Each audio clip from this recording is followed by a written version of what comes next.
Hi, welcome to the Three English Experts. I'm Dave. I'm Rebecca. And I'm Birgit. And welcome to this episode. Three English Experts is your English podcast to help you speak better English and create a positive and happy mindset for your English learning journey. Hi everyone, welcome back to this episode. Today we are talking about a specific communication technique.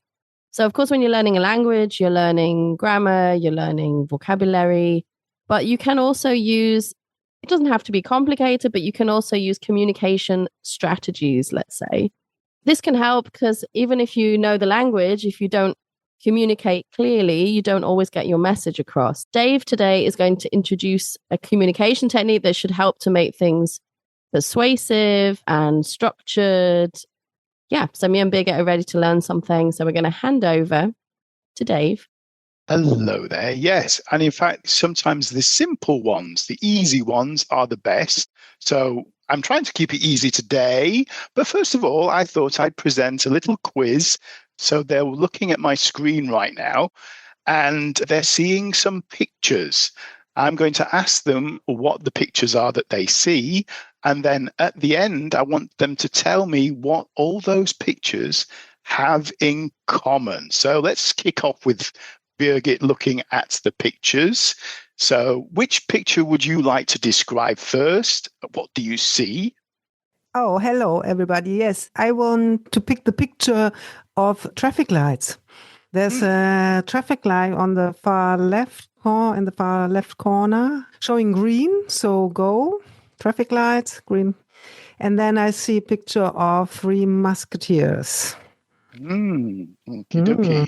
Interesting. Rebecca, give us some more. Okay, I can see a picture of Barack Obama with the words, "Yes, we can," underneath him, his famous slogan. I'm seeing some sort of religious picture. I'm not good on religion, but I think it is the birth of Christ. I'm guessing. Go with that. Don't get technical. Well, I presume Mary and Joseph are there. Three wise men. And the three wise men. The three and there's wise men. a couple of others hanging around, but I don't know who they are. And I can see some Formula One. By the looks, yeah, pictures of Formula One race. Yeah. Any more, Birgit, that you can talk about? Yes, the nice slogan of Nike, just do it. And Veni, Vidi, Vici. I came, very I good. saw, You're I Latin. Yes, conquered. Yes. Yes. Okay. A bit of Latin there. Okay. And last one, Rebecca, what do you see? The Olympics. So they go a sort of a medal ceremony and somebody's about to step on their gold podium to take his gold medal. Beijing, I think. Beijing, yeah. 2008. Okay. So now comes the question. What do all of these have in common? And you've said the word a few times already as a clue. Have we? Yes. Three. Oh, Birgit. Round of applause for Birgit. That was very fast. I'm confused with the Formula One. Where's my three in Formula One? The First, top second, three. third. Okay. First, second, There's like 20 cars on. There are 20 cars. Yeah, they are. Yeah, Right. I can't take a photograph of the first three. Maybe, maybe I could. But the others, I think, are quite clear. So why is it the three? Why have I introduced this to you? I'm just going to go to talk about the rule of three. This is, as I said, a very simple technique, which is used a lot in a lot of situations. But why is it also important for your communications? Okay, so first of all, humans process information using patterns.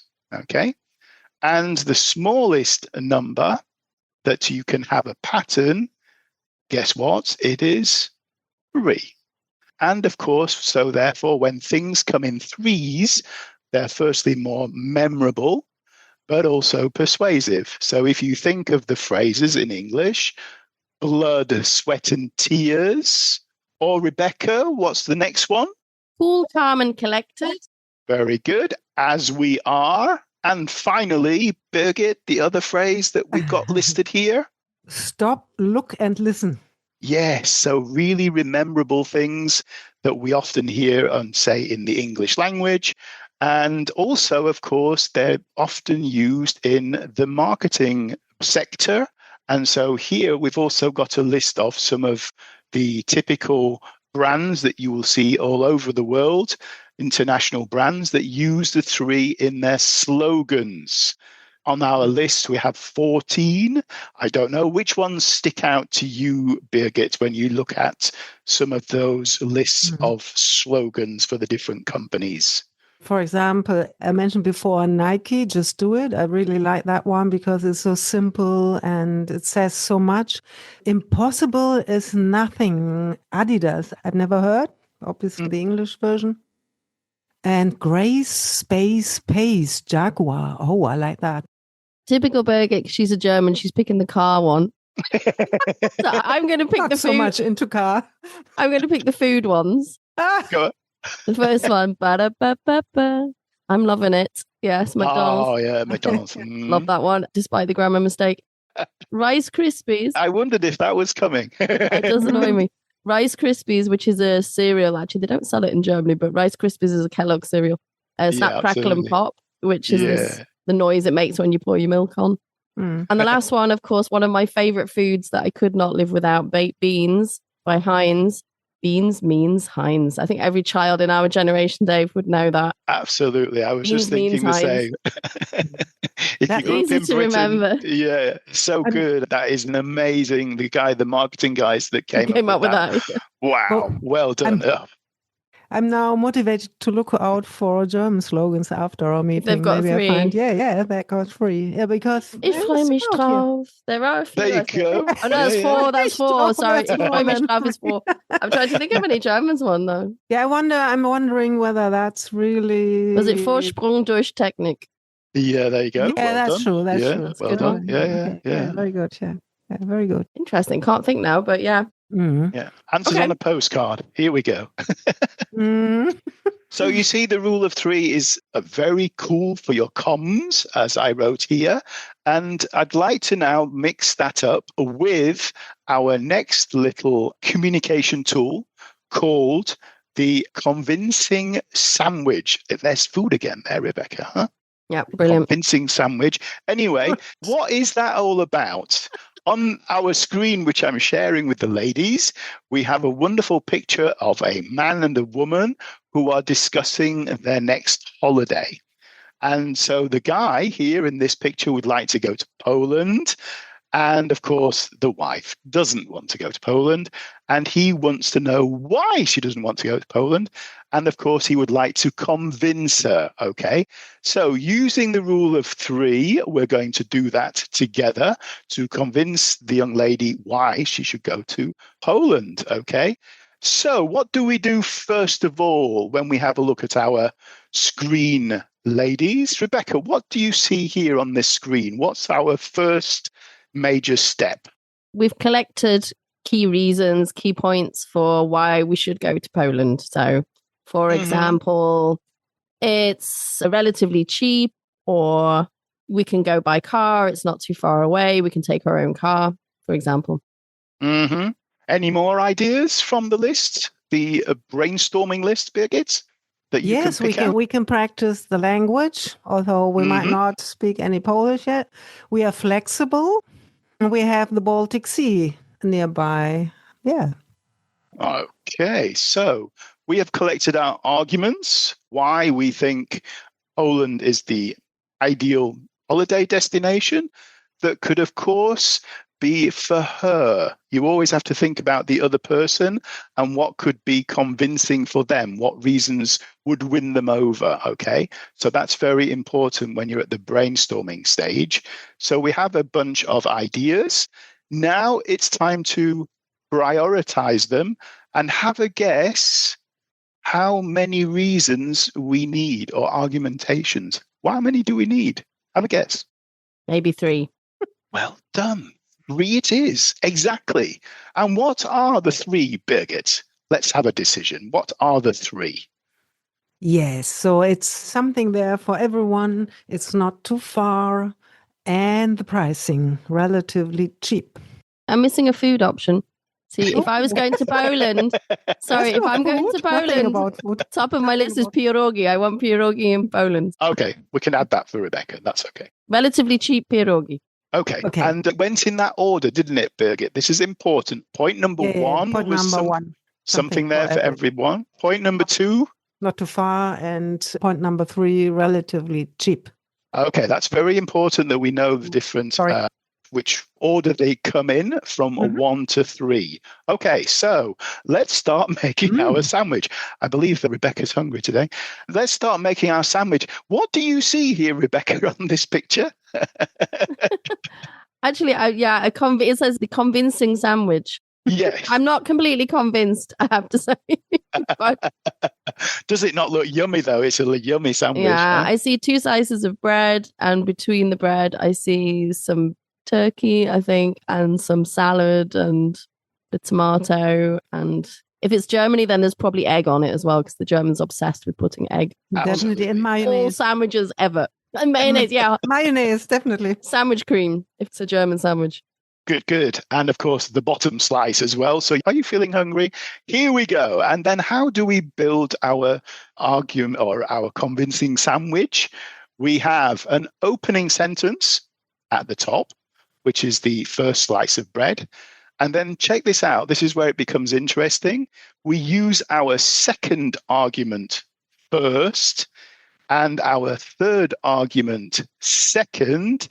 And of course, the biggest argument we leave till the end, and also include a final sentence. Okay, so that is the sandwich to persuade anybody of anything. Here we go.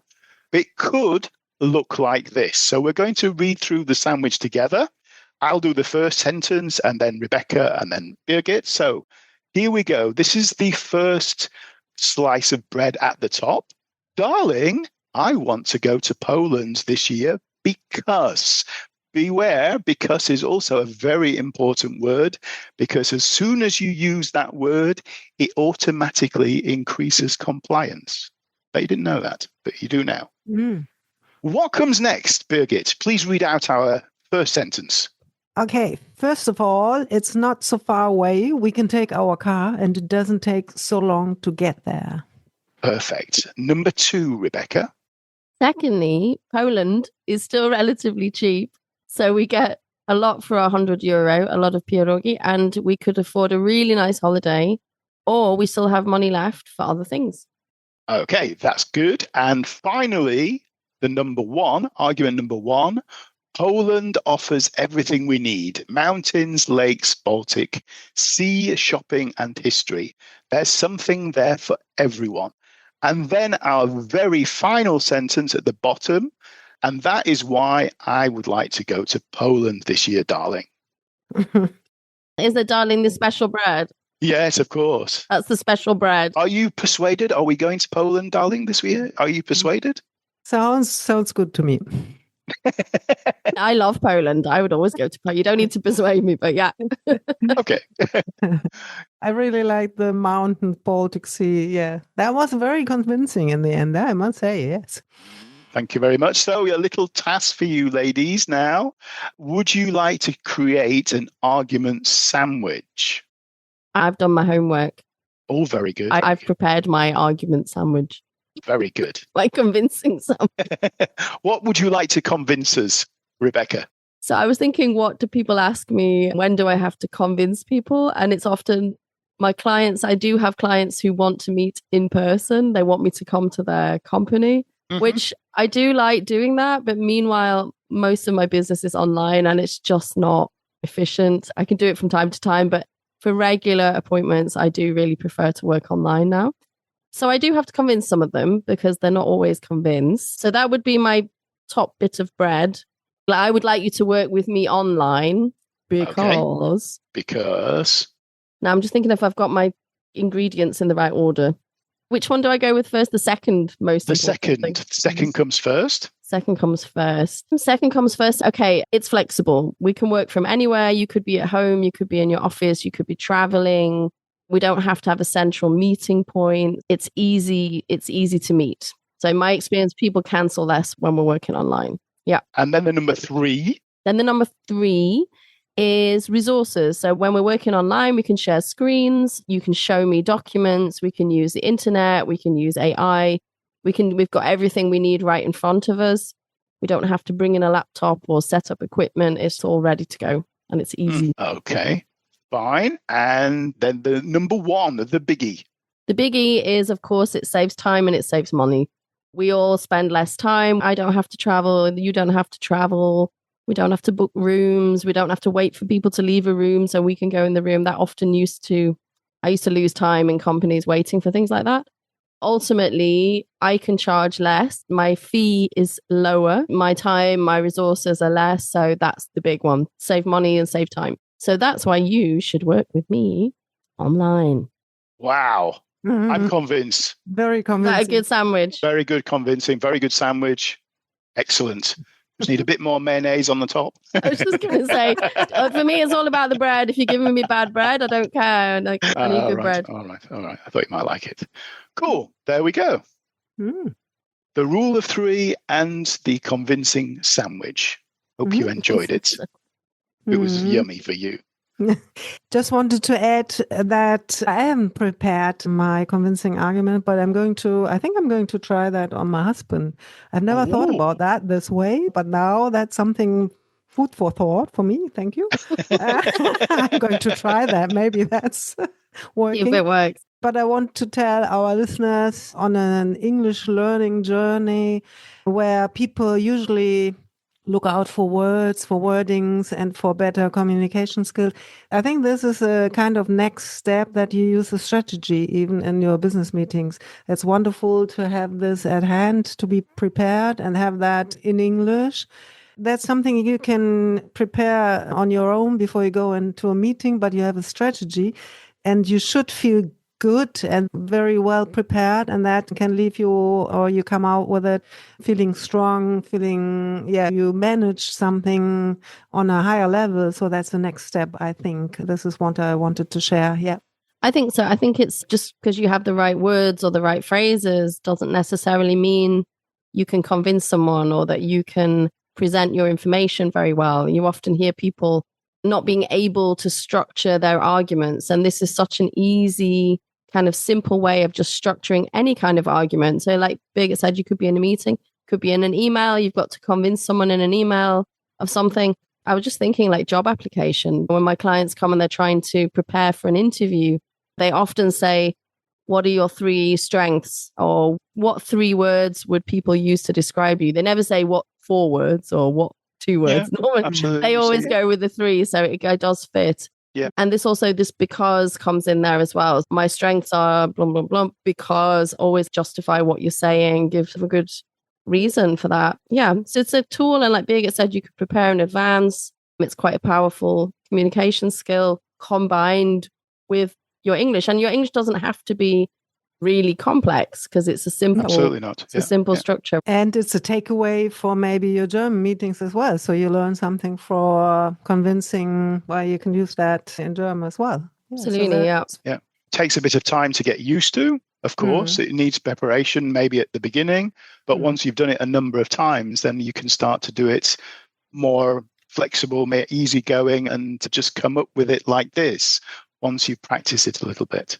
Now, thinking about this, Dave, have you ever used that on us? Trying to convince us? Without us knowing. Without... What expression is Dave giving you right now, ladies? Yeah, I think he has done. Yeah. But in a nice way, of course. Yes, of course. And surprisingly enough, our name, 3 English Experts, is also rule of 3. I just wanted to say, we were not on the picture. Why were we not on the picture? Yeah, exactly. The Musketeers. We had a working title before, so I think there were no ladies, although. But yes, yes, the 3 English Experts, the rule of 3. The golden nugget. Okay, so the golden nugget today, sticking with the topic of communication, is a little small talk trick. A lot of people struggle with small talk. I've taken this from someone else. I think a few people I've heard use this trick, and it's nice. If you're a person who struggles, often people struggle to create questions in English, I think. Their question forms are always quite tricky. And then it's like, what do I talk about? And what should I ask? And this trick is basically you listen to someone else talking. Hopefully you've got a talker, someone who likes to talk about themselves. And then you choose 1 to 3 words out of what they've said. And then you just simply repeat it at the end with a kind of question mark. So they say, oh, I've just been on holiday to Morocco. Oh, Morocco. And that's all you do. You just take a word and you kind of say it with, yeah, my kids started school last week. Oh, started school. 2 words. It's not even a sentence, It's just with a question mark. Well, I've never been to England. Never been. Very good. Yeah. Yeah, it depends on the person. Sometimes they might just go, no. And then you're stuck. But generally, it's a nice little trick to encourage. It's this kind of encouraging people to keep talking about what they're talking about without the need to form a full question. And I think it's easy. It's kind of fun. You have to pay attention. Of course, you have to listen to what they're saying. Not everybody pays attention. And then the other thing I always teach people is this active listening. A lot of people do not actively listen. So they listen and then they're silent, especially if it's not their language. They're trying to listen and they're trying to understand. And then there's this silence. But this, oh, okay. Interesting. Is so important because otherwise the person thinks, does he understand me? Does he know what I'm talking about? Am I boring him? So even if you're struggling to understand this sort of just this acknowledgement, this okay. Absolutely. Yeah, definitely. And then choose a few keywords. Oh, kids started school. It just keeps the conversation going without being a small talk champion, let's say. That's my tip for today. People don't like it. I like it. Very good. And it's a simple thing easy to remember, isn't it? Yeah. Absolutely. Yeah. And you don't have the problem of the questions, as you quite rightly said. No grammar trouble. I always tilt my head a little bit like, Morocco. So like question. Oh, you don't have to do that, but that's just what I do. Yeah. I wish you could see the photos right now, guys. Yeah. So there we go. Okay. And next time, our podcast will be about some grammar issue again. But people like some grammar issues. I heard if clauses rank highly on our listeners. So maybe future tenses also. What I always say, people forget about future tenses. So we have already an episode available on future tenses part 1. And here we now have to complete, and this is going to happen next time, future tenses part 2. So that's even more interesting maybe. So on the advanced level, we'll have done, and some more. So yes, please listen to us again, press play and find out all about the fantastic, fascinating, thrilling future tenses. Yeah. Can't wait, Birgit. We can't wait. Can we have 3 there, please? Yes, 3. Okay, see you then. Yeah. Bye-bye. So, are you ready to upgrade your English? Do you still feel maybe not confident, uncomfortable when you speak English? Or maybe you're stuck at a certain level and you're trying to upgrade, take it to the next level? Why not join us, the 3 English experts, at a workshop, a 2-day live workshop in Cologne in September. We are aiming to give you all the skills you're going to need to give yourself a kickstart, push, moving forward, positive step in the right direction. We are going to work on communication skills with Dave. You're going to work on your grammar and structure with Birgit. And finally, your positive mindset and motivation with me, Rebecca. So if you're interested, head over to our website, 3EnglishExpertsWorkshop.com. And if you book before the 30th of June, we have a really nice early bird offer with a special price and lots of extras. This is not just 2 days. After the 2 days, we are also offering some follow-up sessions, 6 one-hour free conversation lessons, a follow-up with one of the experts, and we will also give you a roadmap so that once you step out of those 2 days, you know exactly where you need to go and what you need to do next. It's going to be fun, it's going to be interactive, and we would love to see you there. So head over to that website, 3EnglishExpertsWorkshop.com, and book your place now.